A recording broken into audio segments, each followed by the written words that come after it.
Question 13. Quel sera le pH d'une solution où on a ajouté 0,125 mol de CH3, CH2, COOH à 2,5 litres d'eau si, après équilibre, il reste 0,025 mol de cette molécule?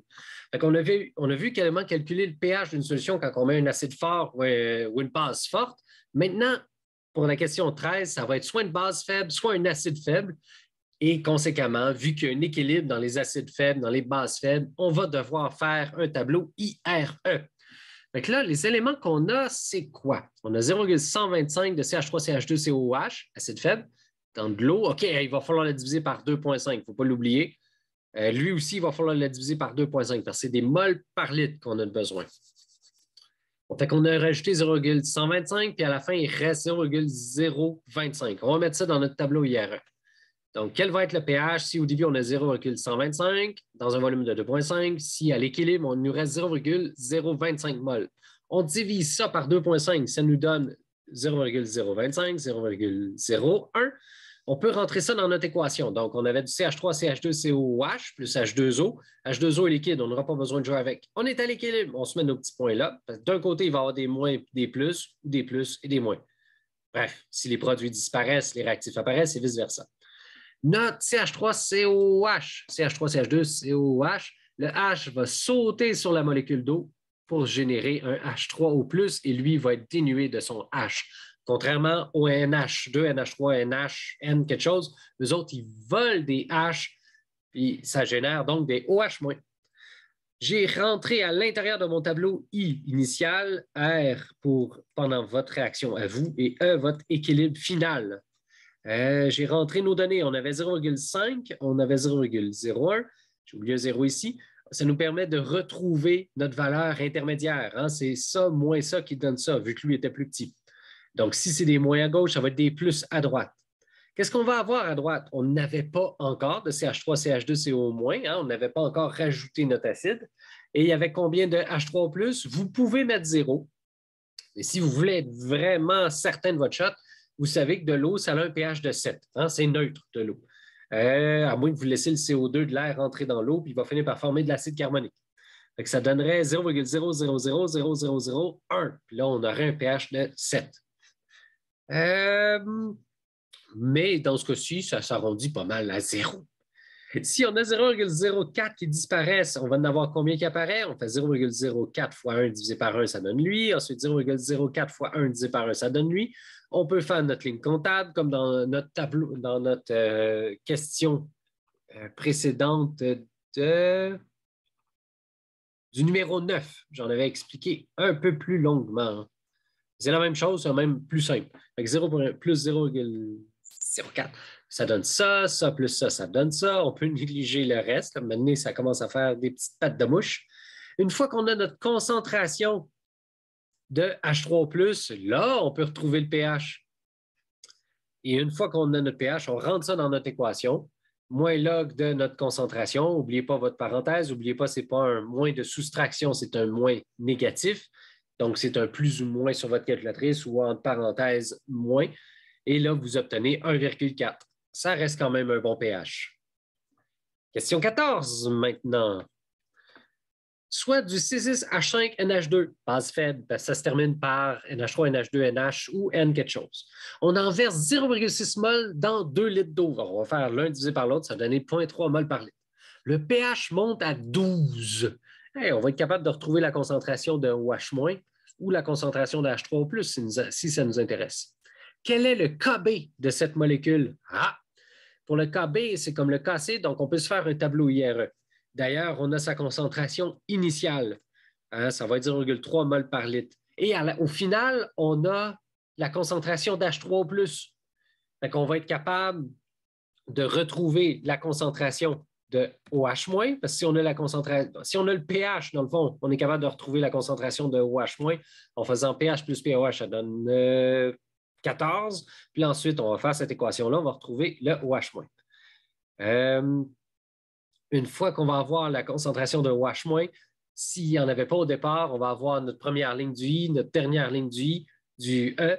On va être capable de faire notre tableau IRE.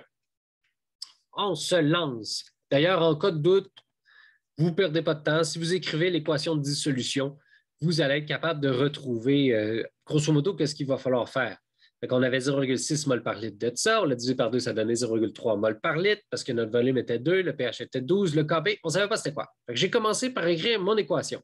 C'est là que j'ai réalisé que, hey, j'ai ma concentration de wash initiale, c'était de l'eau, c'est un pH de 7, donc 0,000001 ou 0. On a notre concentration finale de OH-. En fait, il faut la calculer parce qu'on a notre pH. Si on a notre pH, on est capable de trouver notre pOH, puis ensuite, on va faire 10 à la moins pH, pOH, puis on va l'avoir. pOH, c'est 14 moins pH. On a retrouvé notre pOH qui est 2. Ensuite, on fait 10 à la moins 2. Ça va nous donner notre concentration de OH-. C'était notre équation qui était juste ici. 10 à la moins 2. 10 à la moins 2. Ensuite, on peut placer celui-là ici. On a lui, on est capable de retrouver lui. Il est donc apparu des OH-. C'est normal, on a mis une base dans de l'eau. À partir du moment qu'on a un élément de notre ligne R, on peut faire des produits croisés avec notre ligne de réaction générale. Ça fois 1 divisé par 1, ça donne lui. Ça fois 1 divisé par lui, ça fait lui. Puis comme lui, c'est des litres, pas besoin de l'utiliser. On en avait 0,3 mol par litre au tout début. On l'avait calculé ici. Là, on a trouvé ça, on a trouvé ça, on a trouvé ça, on a trouvé ça. On est capable de trouver toute notre ligne E. Yes! Quand on veut trouver le K, le KB et le KC, c'est notre ligne E qui nous intéresse. Là, on met les produits divisés par les réactifs. On ne met pas les liquides et les solides. On n'oublie pas les exposants, dans ce cas-ci, il n'y en a pas. Et on peut donc retrouver le KB de notre molécule. Yes! On l'a eu. Ça, c'était la question 14. Lançons-nous dans la question 15. Écrivez l'équation de neutralisation des acides et des bases. N'oubliez pas d'équilibrer. On a HCl plus LiOH, ça donne H3PO4. Non, c'est pas vrai. Voyons donc. On a HCl plus LiOH, ça c'est une première équation. H3PO4 plus AlOH3, deuxième équation. CaOH2 plus HCl, troisième équation. On va faire la première. On va le faire comme je le faisais en classe. Oui, je veux quitter. Je veux trouver. Quand j'ai l'examen informatif complet. Je m'excuse, la première version que je vous ai envoyée, j'avais égaré la première feuille, toutes les étapes informatiques que j'avais à faire. Oh, c'est pas super beau. Mais on va se lancer quand même. Ah ouais. On va se lancer plutôt en utilisant Microsoft Edge. Je ne pensais pas utiliser ça un jour dans ma vie, mais écoutons, c'est pratique.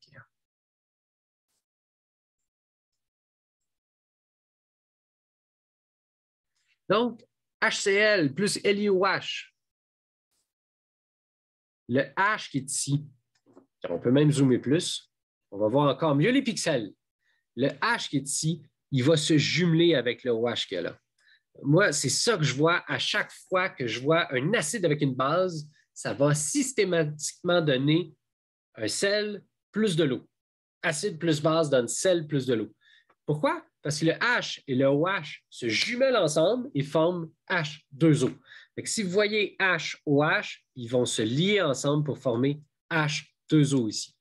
Ensuite, ce qui reste, c'est ça qui va former le sel. Le chlore plus le lithium vont se jumeler ensemble pour donner du LiCl. Le lithium qui est Li+, première colonne, le Cl- qui est négatif parce qu'il est dans l'avant-dernière colonne, vont se jumeler ensemble pour former du LiCl, un peu comme du NaCl. Puis habituellement, on met un peu du gauche à droite dans le tableau périodique, on va mettre les métaux avant les non-métaux. Deuxième question, un peu plus complexe. H3PO4 plus AlOH3. Les H vont se réunir avec les OH. Ici, j'ai 3 H, ici, j'ai 3 OH, ça va former 3 molécules d'eau. H plus OH, ça fait H2O. Et qu'est-ce qui me reste? Il me reste PO4 qui va se lier avec l'aluminium. Le PO4, il est 3-. D'ailleurs, il y avait 3 plus qui le collait, donc il était 3-. AL est dans la troisième colonne, donc il était plus. Donc, ça prend un AL pour un PO4. Ça nous donne AlPO4 qui est ici. un sel plus de l'eau. Vous prenez un acide plus une base, ça va faire du sel plus de l'eau. Et finalement, on a du CaOH2 plus HCl. On ne savait pas encore combien de HCl ça allait prendre. Mais regardez bien ça. Si on a 2 OH, combien de H ça va prendre? C'est pour ça qu'on va rajouter un petit 2 ici. Comme on devait neutraliser 2 OH, ça va nous prendre donc 2 HCl pour pouvoir le neutraliser. On se rajoute un petit 2. Et ça va donc nous former 2 molécules d'eau. Donc, acide plus base, ça fait un sel plus de l'eau. L'eau est faite. Quel sel ça va former? Voyons voir. On a du calcium, du chlore. Or, on a 2 chlores, fait que ça va former CaCl2. Juste pour être certain, le calcium est dans la deuxième colonne du tableau périodique. Le chlore est dans l'avant-dernière, donc il est moins. Le Ca2+, donc ça va prendre 2 chlores pour satisfaire le calcium. Ça va nous donner notre CaCl2. On l'a eu. On aurait pu, je pense, procéder d'une autre façon. Je ne suis pas sûr. Je vais l'essayer devant vous. Fait que HCl, c'est ceci. Cl. Habituellement, il faut le mélanger avec une molécule d'eau.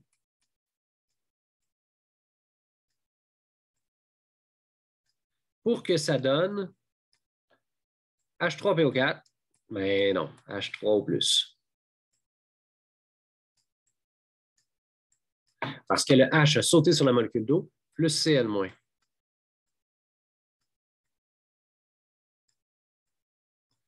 L'autre formule, c'était LiOH.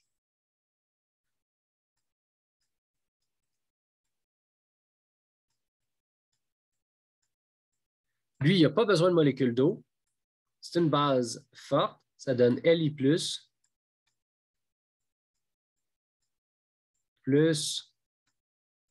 OH-. Fait que ça, cette deuxième façon-là de procéder est beaucoup plus lente, mais si vous avez le goût, vous pouvez le faire. Fait qu'on fait 2 équations en même temps. On va faire la loi de Hess. On va additionner nos éléments ici. Fait qu'on va avoir H3O+, OH-. Ces deux-là ensemble vont former 2 molécules d'eau. On pourrait faire notre équation ici. H3O+, plus OH-, ça nous donne 2 molécules d'eau.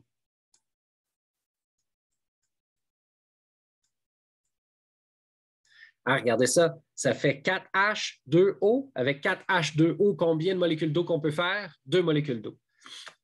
Ici, ça nous donne donc, en réponse à tout ça, si on additionne tout ça, ça va nous donner 2H2O à notre droite. Ça, je viens de les utiliser. LiCl va former un sel.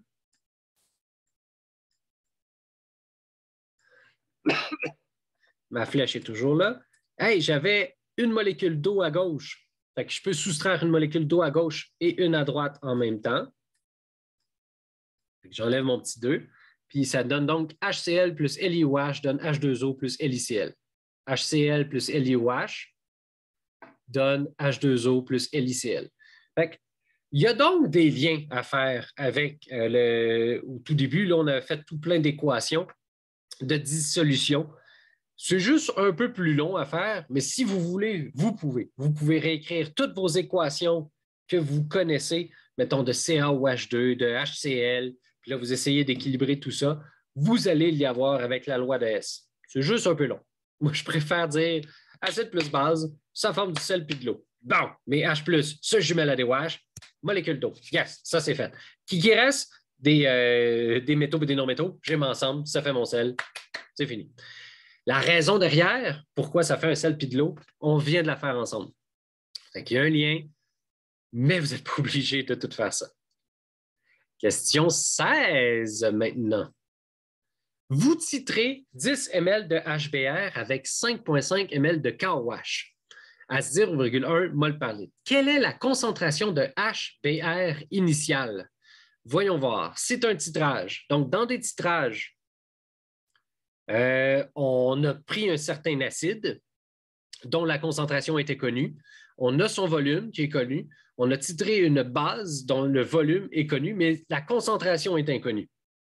Ce faisant, le nombre de moles d'acide est égal au nombre de moles de base, puisqu'on est arrivé à une neutralisation. Il y a autant d'acide que de base, il y a autant de H plus que de OH-, hein, ça a formé un sel puis de l'eau, H2O. Et comme C fois V, je vais le dessiner ici, comme C fois V, c'est un nombre de moles par litre fois litre, qui est égal à C fois V, c'est des moles par litre fois des litres. Les litres s'annulent, ce qui reste, c'est des moles. Fait que ton nombre de moles de H+ est égal à ton nombre de moles de OH-.